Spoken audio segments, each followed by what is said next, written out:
This is a CV. It's one of the most common things you will break in your four-wheel drive, and especially if you're running an IFS 4x4. This one is out of a solid axle vehicle, but the one we're fixing today is an IFS. It basically looks the same, but is shorter. Just for reference, this is what an IFS CV looks like. Now, as you can see, it's smaller and shorter and weaker. Here we've got the main axle, which you can from time to time break. We've got the CV here, which is the important part, and the stub axles. Now, depending on your vehicle and how it's set up, a broken CV can cause a whole world of hurt and extra damage to your vehicle.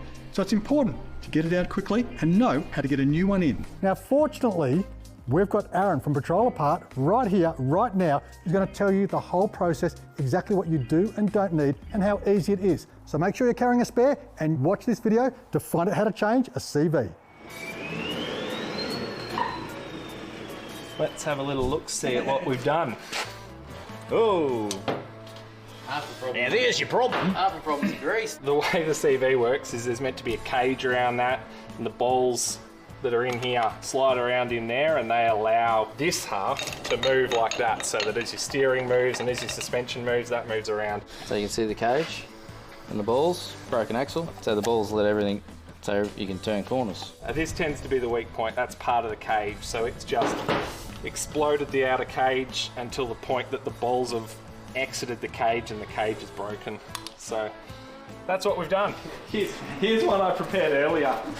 We actually have boxes made up specifically for sending axles and CVs.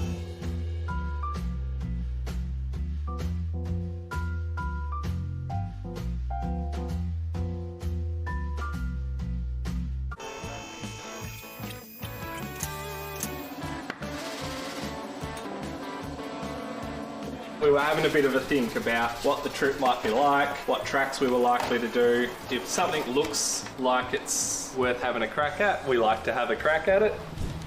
Seemed like I'd be letting the brand down if the Nissan didn't have a go. Look at that step. One more crack. One more. Just one more. One more. One more. One more. One more. Oh, CV. From what we just felt, it actually looks like it might have broken the axle, so it probably will have sheared the axle out of the back of the knuckle.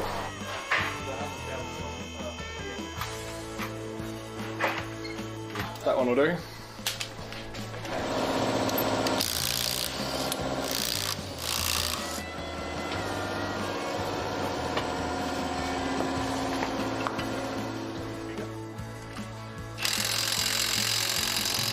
Could you turn the steering wheel to the right? Luckily, on an independent front suspension car, getting to the front CV is actually pretty easy. So we're just stripping the caliper off. We'll get the hub off, slide the CV out, slide the new one in, and away we go. Not back to hardcore hill.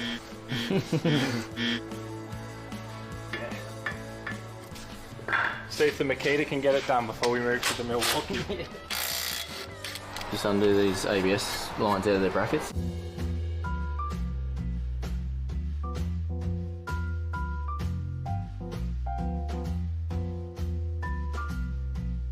Because if it swings down, it'll tear them out, and then we're on all sorts of hurt.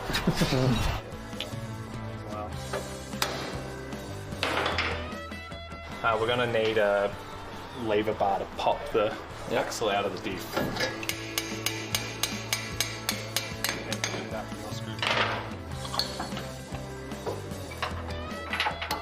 Do you put them in just raw like this? No, my preference would be to put a bit of copper grease on it. So a lot of people try and put these in, and what happens is, see, the circlip's sitting down on one side, so when you're trying to push it into the spline, it binds up on that and you can't get it in. So the trick is just to put a bit of grease in there so you can hold that centre, and it'll just go in so much easier. When you break a CV, depending on where and how it's broken, it might, instead of just spinning round, it might spin on an angle. And so over time, you can do damage to other componentry. Where we broke it, we're in a spot where we kind of just needed to drive out. So we continued on, and as soon as we could, we put it in two-wheel drive to stop the front diff from turning, just to try and save it from doing any further damage.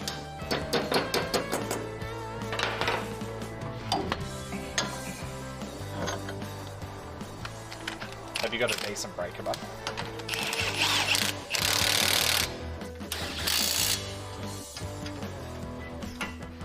You're a good rattle gun, man. The Milwaukee did a good job. We unhooked the ABS line just to make sure that we didn't put any strain on it, and last thing we want to do is fix one problem and create another one. So we're just tiptoeing our way back through while we put the wheel back on. That's a fairly common part we sell as well, ABS lines. And how often are you in the workshop here fixing stuff? Most weekends. What are you mostly working on? What sort of vehicles? Prados. Prados. The last 4 Prados that have been in the park that have had people in them that aren't afraid to have a go. No, They probably had too much of a go and broke it.